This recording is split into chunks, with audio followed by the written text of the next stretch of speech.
हरे कृष्णा। चैतन्य चरितामृत का हम आज आदि लीला प्रथम अध्याय श्लोक नंबर 91 से पढ़ने जा रहे हैं। धर्मः प्रोज्झित कैतवोऽत्र परमो निर्मत्सराणां सताम् वेद्यं वास्तवमत्र वस्तु शिवदम् तापत्रयोन्मूलनम्। श्रीमद्भागवते महामुनिकृते किं वा परेरीश्वरः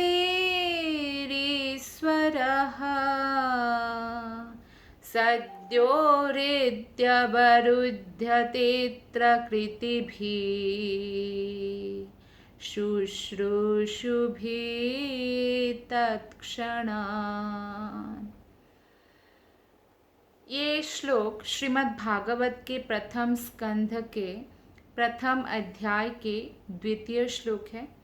अब हमारे मन में ये प्रश्न आ सकता है कि चैतन्य चरितामृत में श्रीमद् भागवतम के श्लोक क्यों अंतर्भुक्त किया गया है। इसका यह कारण है कि चैतन्य चरितामृत के रचयिता कृष्णदास कविराज गोस्वामी अभी हमें उन विषयों के बारे में बताने जा रहे हैं कि हमें कौन सा एकमात्र धर्म पालन करना चाहिए और हमें कैतव धर्म को परित्याग करना चाहिए। अर्थात धर्म अर्थ काम मोक्ष जो है उसको कैतव धर्म कहा गया है। कैतव मतलब एक प्रकार से आप ठग कह सकते हैं। मतलब आपका आत्मा होने के कारण जो परम सिद्धि है या जो परम लक्ष्य है हर एक आत्मा का भगवान के प्रेम प्राप्त करना। लेकिन ये जो कैतव धर्म है ये हमें उससे विचलित करते हैं। तो इस संदर्भ में भागवतम के इस श्लोक को यहाँ पे अंतर्निहित किया गया है कृष्णदास कविराज जी के द्वारा। अनुवाद और तात्पर्य श्रील प्रभुपाद के द्वारा। श्रील प्रभुपाद की जय। इस श्लोक के अनुवाद है महामुनि व्यासदेव द्वारा 4 मूल श्लोकों से संकलित महान शास्त्र श्रीमद् भागवत अत्यंत उन्नत एवं दयालु भक्तों का वर्णन करता है। जैसा कि आपको मालूम है कि भगवान ने ब्रह्मा जी को 4 श्लोकों में ही भागवत का पूरा ज्ञान दे दिया था। तो हमारे लिए 18,000 श्लोक में देने के बावजूद, इतना विस्तारित रूप से देने के बावजूद भी हमें समझना बहुत कठिन होता है। लेकिन ब्रह्मा जी के लिए 4 मूल श्लोकों में ही दिया गया और व्यासदेव ने उन 4 मूल श्लोकों से ही 18,000 श्लोक का निर्माण किया या विस्तार किया है ताकि हमें समझ में आए। और भौतिकता से प्रेरित धार्मिकता की प्रवंचना की विधियों की पूरी तरह बहिष्कृत करता है। श्रीमद् भागवतम या भगवद गीता ये भक्तिमूलक साहित्य है। तो यहाँ पे शुद्ध भक्ति के बारे में ज्ञान मिलता है। इसलिए अगर हमें शास्त्र पढ़ना है तो भगवद गीता पढ़ना चाहिए, श्रीमद् भागवतम पढ़ना चाहिए और चैतन्य चरितामृत पढ़ना चाहिए। या जो भी हमारे पूर्ववर्ती आचार्य लोग जो हमें साहित्य प्रदान किया है भगवद गीता और चैतन्य चरितामृत से ही लिया गया है, तो वो सब हमें पढ़ना चाहिए। श्रील प्रभुपाद की जितने भी पुस्तकें हैं सब यही भागवतम, श्रीमद् भागवत गीता, चैतन्य चरितामृत, भक्ति रसामृत सिंधु इन्हीं से लिया गया है। तो ऐसे पुस्तक हमें पढ़ना चाहिए क्योंकि ये शुद्ध भक्ति की ओर हमें प्रेरित करते हैं।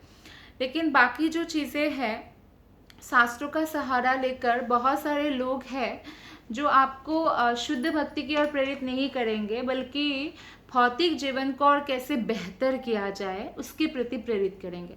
अगर उसके प्रति हम उत्साहित रहते हैं, प्रेरित रहते हैं, तो उसको कैतव धर्म कहा गया है और इस ऐसे धर्म को बहिष्कृत किया गया है कि आप भौतिक भोग के लिए अगर आप आध्यात्मिक जीवन जीना चाहते हैं तो ये सही लक्ष्य नहीं है, तो इसलिए बहिष्कार किया जाता है। और यह शाश्वत धर्म के सर्वोच्च सिद्धांत को प्रतिपादित करता है श्रीमद् भागवतम, जो जीव के 3 प्रकार के तापों को वास्तव में कम करने वाला और पूर्ण संपन्नता तथा ज्ञान का सर्वोच्च आशीष प्रदान करने वाला है। जो लोग विनीत सेवा भाव से इस शास्त्र के संदेश को सुनने के इच्छुक है, वे तुरंत ही भगवान को अपने हृदय में बंदी बना सकते हैं। अतएव श्रीमद् भागवत के अतिरिक्त अन्य किसी शास्त्र की आवश्यकता नहीं रह जाती है।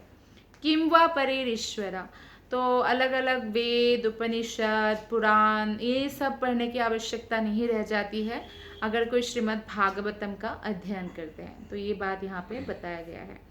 जहाँ तक कि व्यासदेव की बात है, व्यासदेव कोई सामान्य पुरुष नहीं है। जैसे बहुत सारे नास्तिकतावादी सोचते हैं कि वो एक मनुष्य है, अगर वो लिख सकते हैं तो हम भी लिख सकते हैं, लेकिन भागवत की जो प्रामाणिकता है वो लोग उस लेवल तक कभी भी नहीं जा सकते हैं। फॉर एग्जाम्पल, भागवत तो 5000 वर्ष पूर्व लिखा गया, लेकिन ये लिखा गया कि कलियुग के 2500 साल वर्ष बीतने के बाद जो है बुद्ध अवतार होगा। तो वो हुआ बाद में सच। चैतन्य महाप्रभु का अवतार होगा 4500 साल बीतने के बाद, वो भी 500 साल पहले हुआ। सब कुछ वर्णना है, कौन से नदी के तट में जन्म होंगे, माता का नाम, पिता का नाम, वो कृष्ण के ही, स्वयं कृष्ण ही है, कृष्ण के अवतार भी नहीं है, स्वयं कृष्ण है, राधा रानी का भाव लेके प्रकट हुए। और यहाँ तक कि चलिए भगवान के अवतार के बारे में तो बहुत सत्य प्रतीत हुआ ही है, और बहुत सारी चीज़ों में ये सत्य प्रतीत हुआ है। जैसे कि चाणक्य पंडित, वो भगवान के अवतार नहीं है, पर उनके बारे में भी भागवत में वर्णना किया गया है। तो इस तरह से भागवत की जो प्रामाणिकता, ऐसे अनेक उदाहरण हमें मिल जाएगा। लेकिन नास्तिकतावादी लोग जो अपने आप को व्यासदेव के साथ कंपैरिजन करते हैं, वो ऐसे साहित्य कभी भी नहीं लिख सकते हैं, क्योंकि व्यासदेव जो है भगवान के ही अवतार है, और भगवान ही, गॉड इज ओनली परफेक्ट, भगवान ही एकमात्र परफेक्ट होते हैं।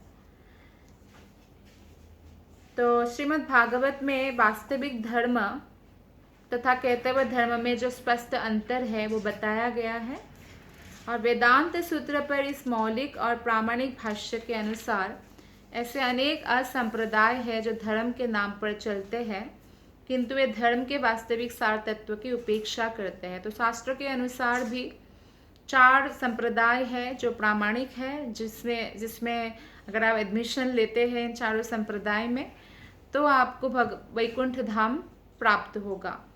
अन्यथा ऐसे बहुत असंप्रदाय है जो धर्म के नाम पर चलता है, लेकिन वो आपको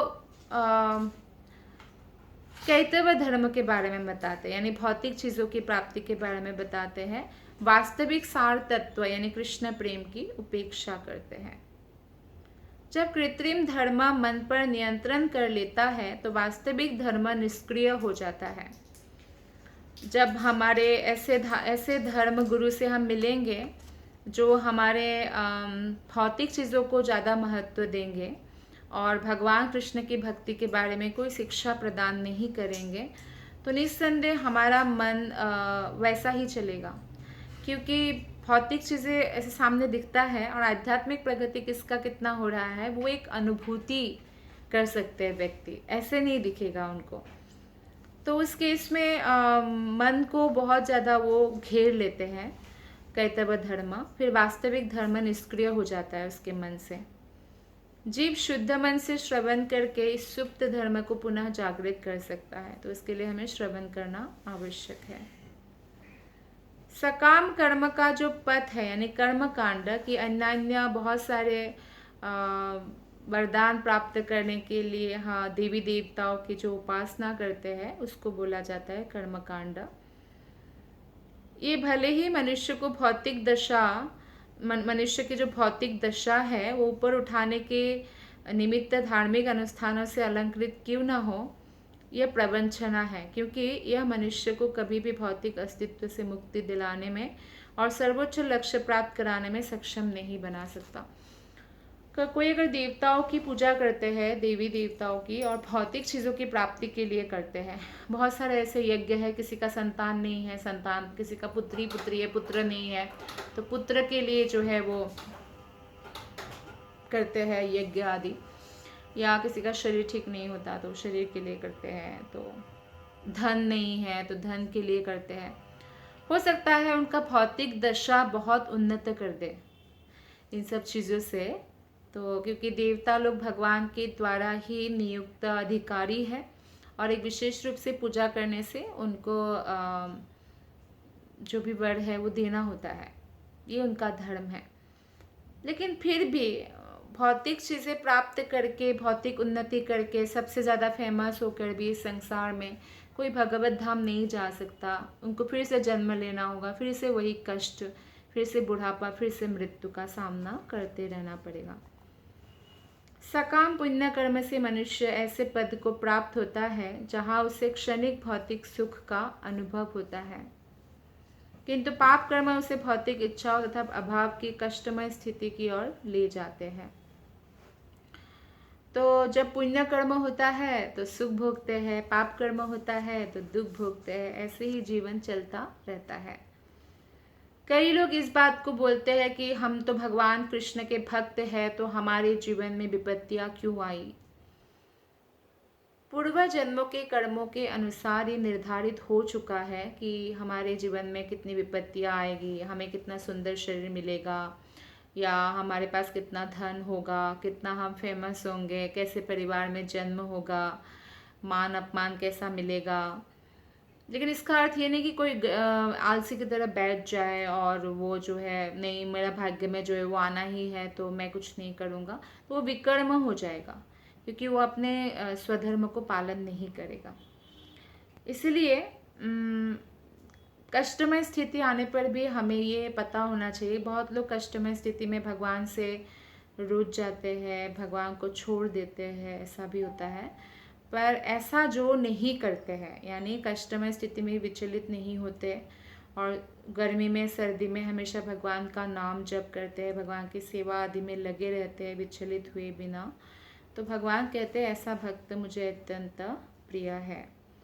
दार्शनिक आध्यात्मिक ज्ञान की खोज में भले ही अनेकानेक जन्मों तक मानसिक तर्क वितर्क क्यों न करता रहे कोई व्यक्ति, मानसिक तर्क वितर्क से भगवान को कोई भी नहीं जान सकता है। शरणागत होने से शुद्ध भक्त की हम जान सकते हैं। भगवान के निर्विशेष पहलू से आसक्ति होने के कारण वो वासुदेव ज्ञान की जो दिव्य अवस्था है ऊपर उठ नहीं पाता, जो भी निराकारवादी होते हैं, क्योंकि भगवान के निराकार जो पहलू है उसके प्रति आकर्षित होते हैं, तो कभी भी वो भगवान के जो साकार रूप है उनको नहीं जान पाते हैं, और अपने मन की अशुद्ध दशा के कारण वो मुक्ति की उच्चतम अवस्था में भी भले ही पहुंच जाए, कि सायुज्य मुक्ति प्राप्त भी करे, ब्रह्मलोक चले जाए, तो भी उनको नीचे गिरना होता है। और जहाँ तक योगियों की संबंध है, तो योग शक्तियाँ वो प्राप्त करते हैं, बहुत सारी सिद्धियाँ प्राप्त करते हैं जो आत्म साक्षात्कार के मार्ग में भौतिक बाधाएं हैं।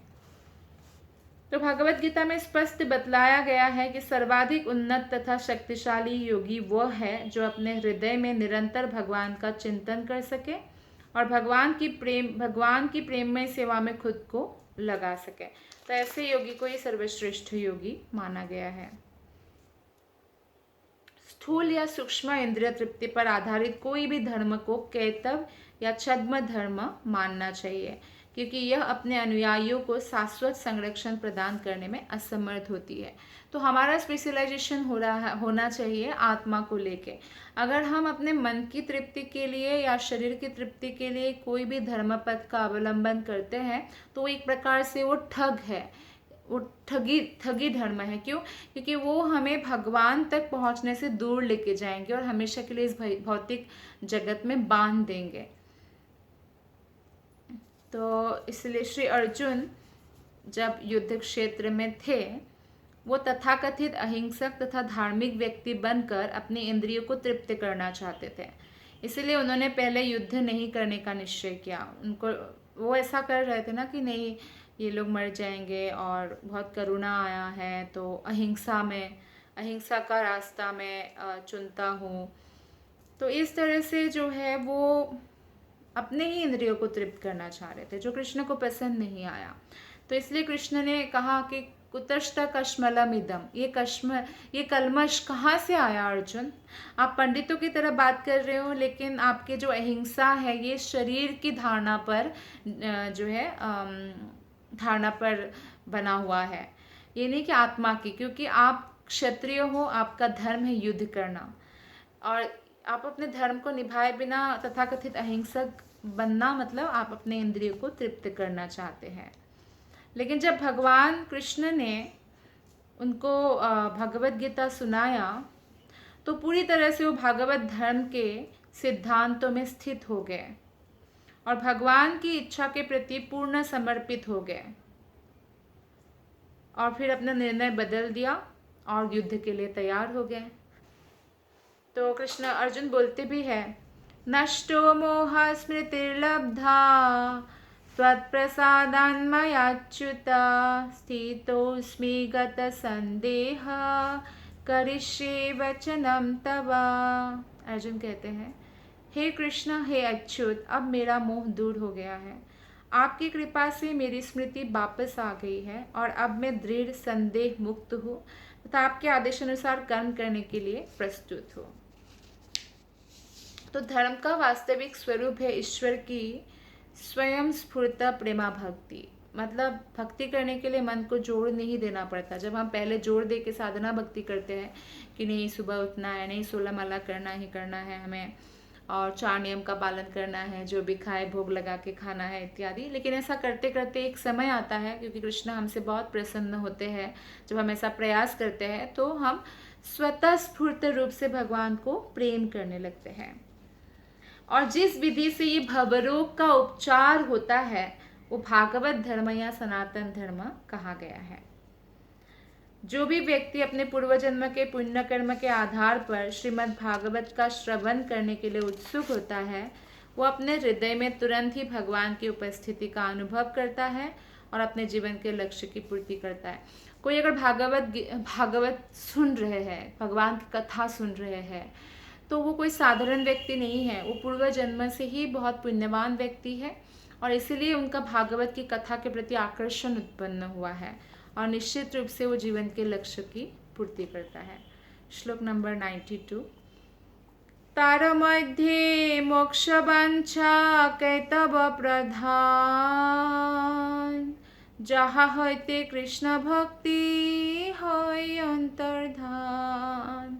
सर्वोपरि में तदाकार होकर मुक्ति प्राप्त करने की जो इच्छा है उसको भी यहाँ पे चैतन्य चरितामृत में कैतव धर्म कहा गया है। इस आयु जब मुक्ति लाभ करेंगे, कृष्ण के निराकार पहलू के प्रति आकर्षित होते हैं, क्योंकि इससे कृष्ण की प्रेममय सेवा का स्थायी तौर पर लोभ हो जाता है। जैसे कि कोई मछली पानी में तैर रहे हैं, तो ऐसे ही ब्रह्म ज्योति में आत्मा तैरते रहेंगे, उनको कृष्ण की सेवा का कोई मौका नहीं मिलेगा। तो इसीलिए जो है इससे प्रभुपाद जी बोलते नास्तिकता को भी प्रोत्साहन मिलता है, तो इसलिए इसको कैतव प्रधान कहा गया है। श्लोक नंबर 94 में बताया गया है, कृष्ण भक्तिर बाधक जत शुभ शुभ कर्म, श्रेय एक जीवेरा ज्ञान तमो धर्म। सभी प्रकार के शुभ तथा अशुभ कार्यकलाप जो भगवान श्री कृष्ण की दिव्य प्रेमामय सेवा में बाधक होते हैं, वे तमोगुण से उत्पन्न कर्म है। तो भगवान कृष्ण की सेवा में जो भी चीज़ें बाधा है ना, वो तमोगुण से उत्पन्न कर्म बताया गया है। तथाकथित पुण्य कर्म, जैसे कि कर्मकांडीय कोई अनुष्ठान है, कोई कर्मकांडीय यज्ञ है, भले ही वो शुभ हो या अशुभ हो। जैसे आध्यात्मिक ज्योति में जो भगवान से शरीर से निकला हुआ, उसमें वो एक होना चाहते हैं, तो जीवों को इन अनावश्यक आवरणों से मुक्त होना चाहिए, तभी उनको कृष्ण प्रेम प्राप्त होता है।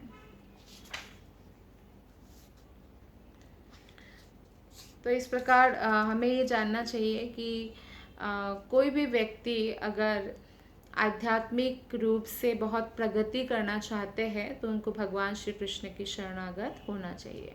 श्लोक नंबर 99 में कहा गया है, एक भागवत बड़ भागवत शास्त्र आर भागवत भक्त भक्ति रस पात्र।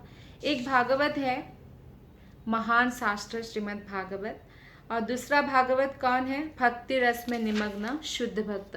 तो इन दोनों का ही सम्मान इक्वली होना चाहिए। श्रीमद् भागवतम भगवान कृष्ण का ही साहित्यिक अवतार है, तो ये कृष्ण ही है भागवतम।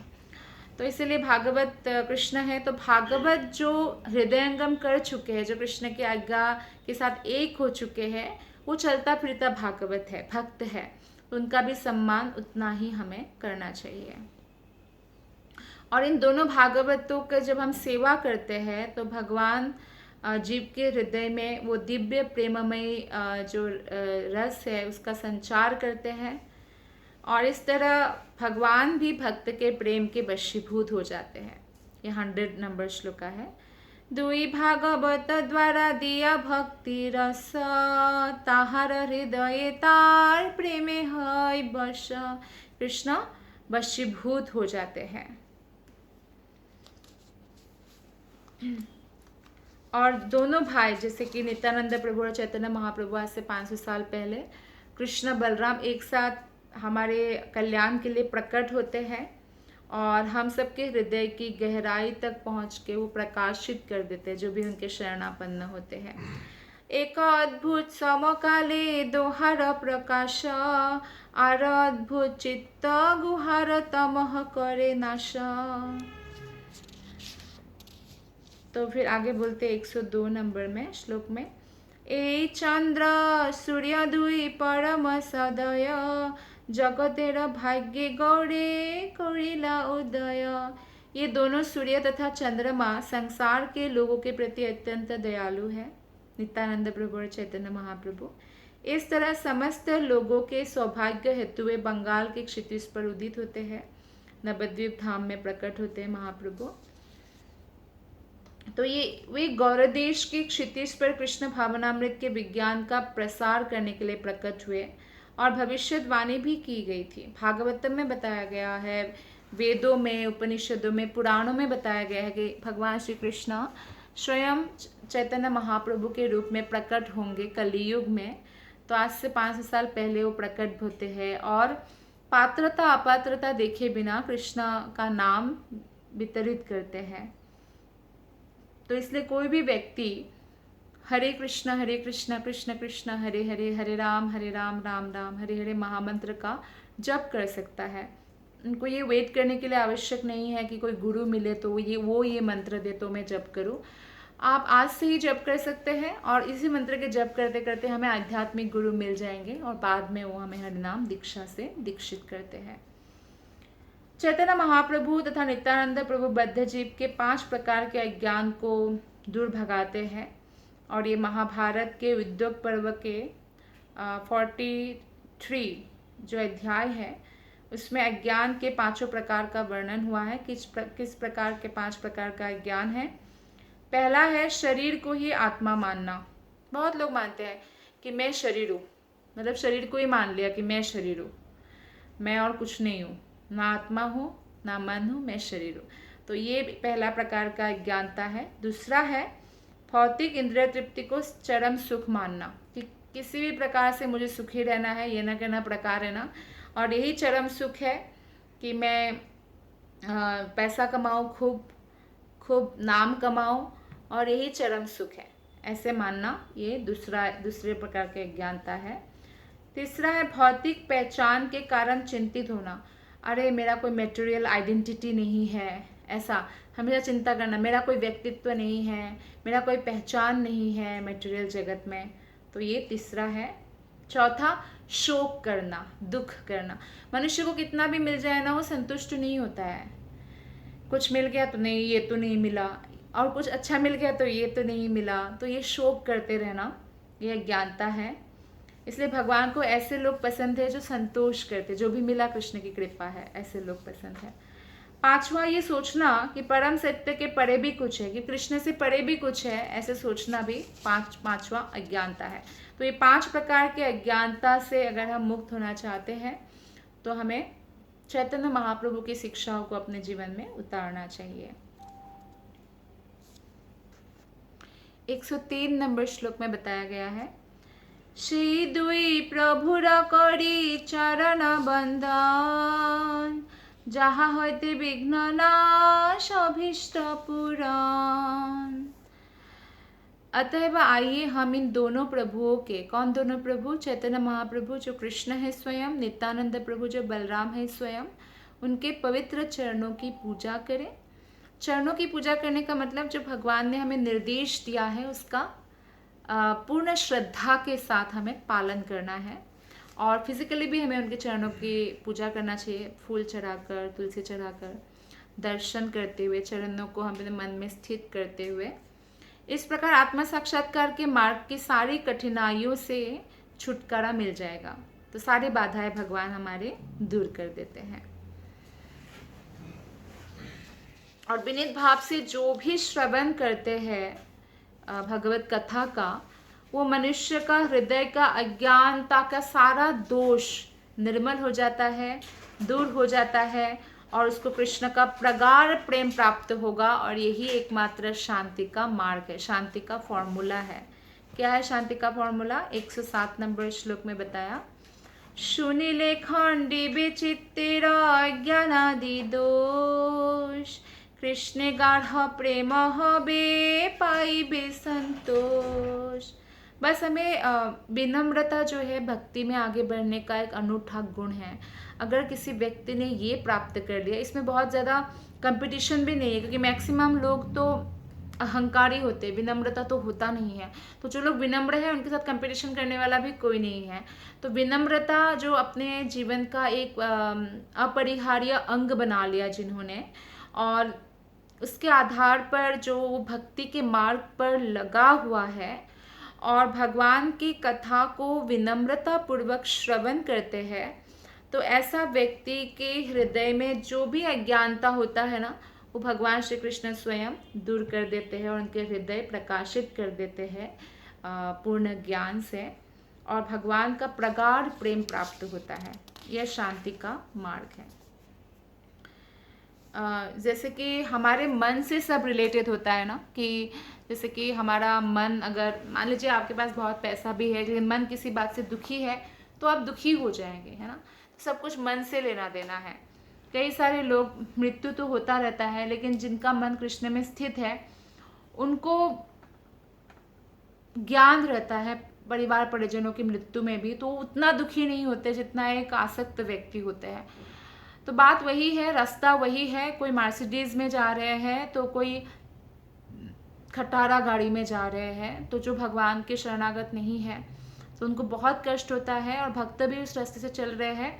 जिसकी भक्ति जितना उच्च है उसको उतना ही कष्ट मिलता है, लेकिन सेम ही सिचुएशन है सबके लिए, सब बात मन की है। तो जब मन पूर्णतया कृष्ण में स्थित होता है तो हमें किसी भी प्रकार का दुख अनुभव नहीं होता। जैसे कि कोई अगर विमान उड़ रहा है, तो जब विमान नीचे होता है तो सब घर गाड़ी सब बहुत बड़ा बड़ा दिखता है। तो ये है स्थिति कि भक्ति में अभी बहुत ही नया नया स्थिति है, तो सारा प्रॉब्लम बहुत बड़ा बड़ा लगेगा, और कई बार हम उन प्रॉब्लमों की वजह से भगवान की भक्ति नहीं करेंगे, ऐसा भी हो सकता है कनिष्ठ अवस्था में। लेकिन जब विमान थोड़ा ऊपर उड़ता है, फ्लाइट, तो घर माचिस की डिब्बी जितनी लगती है। तो यह है मध्यम अवस्था, भक्ति का मध्यम अवस्था। भक्ति की मध्यम अवस्था में प्रॉब्लम तो दिखाई देती है, पर बहुत छोटी छोटी लगती है कि ये छोटी प्रॉब्लम है, ये हम लोग कर लेंगे इसका सॉल्यूशन। और जब फ्लाइट एकदम ऊपर जाता है ना आसमान में, तो कोई भी घर द्वार गाड़ी कुछ नहीं, शहर कुछ नहीं दिखाई देता। तो इस प्रकार से जब हम लोग देखते हैं कि भक्ति में जब उत्तम अवस्था प्राप्त होते हैं ना, ऐसा ही सिचुएशन होता है। 1 सेकेंड।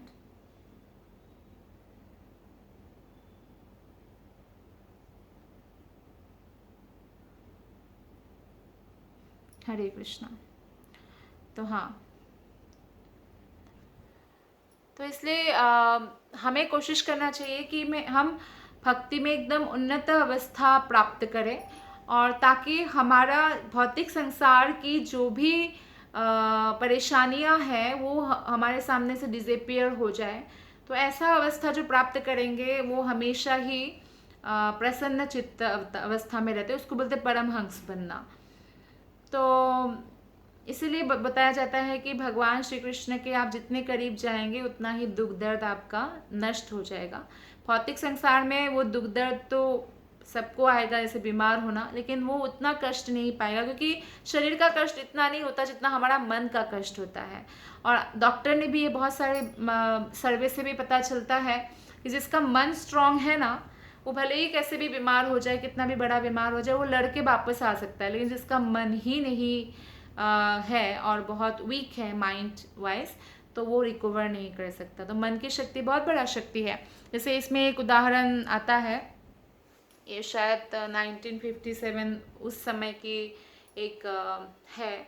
तो एक व्यक्ति था जो जैसे ऐसे ट्यूमर सा बनता है ना, वैसे ट्यूमर उनका बन गया था ऑरेंज जैसा। तो उसका कोई इलाज नहीं था तभी। तो डॉक्टर को समझ में नहीं आया कि क्या किया जाए इसके साथ। तो वो पता था कि ये मर ही जाएंगे। तो उन्होंने बोला कि नहीं नहीं, इसका इलाज है।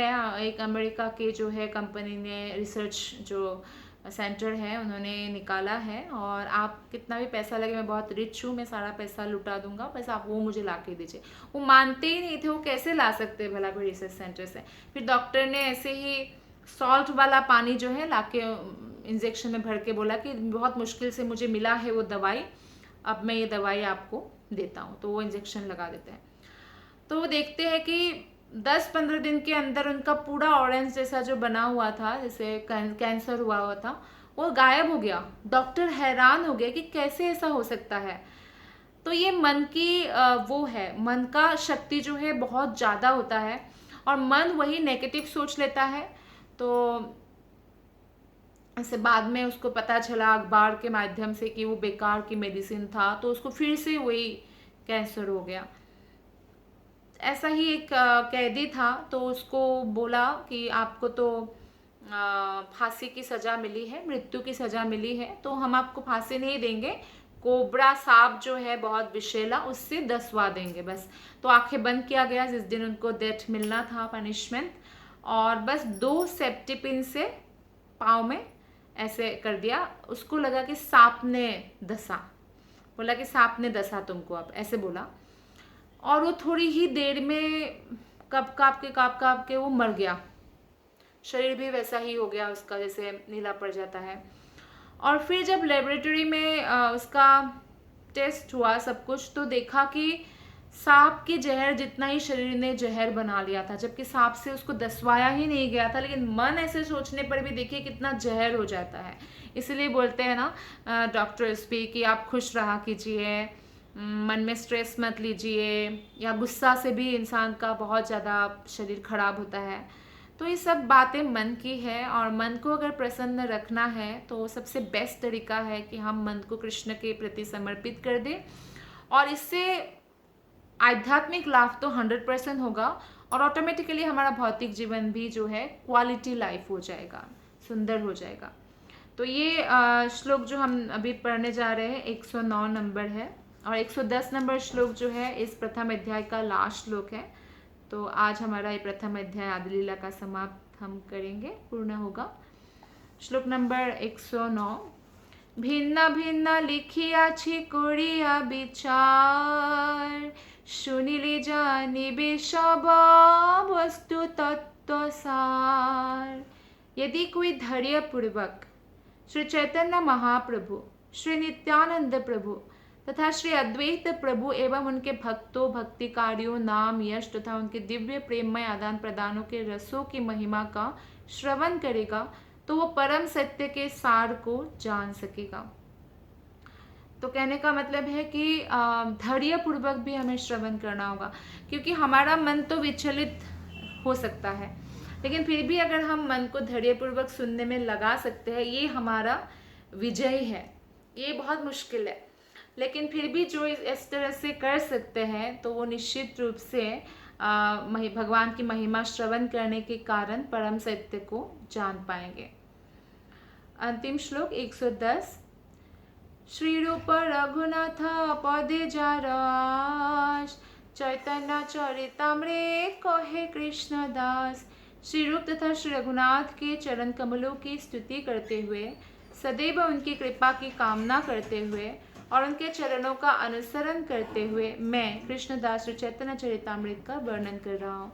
तो एक भक्त की विनम्रता देखिए। कृष्णदास कबीरदास गोस्वामी ऐसे वैष्णव है जो ऐसे भी कहते हैं कि सबसे जो है तुच्छ में ही हो, भगवान के सब अंश है और भगवान की भक्त की ऐसी विनम्रता है, सबसे उत्तम अधिकारी भक्त है।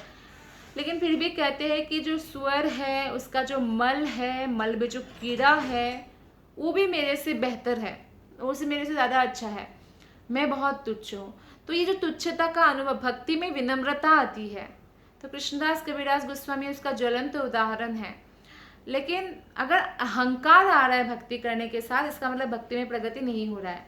भक्ति में प्रगति का लक्षण है कि भक्तों में विनम्रता आती है, जीवे दया होती है, नाम में रुचि होती है, नाम में रुचि होता है और जीवों के प्रति दया होता है।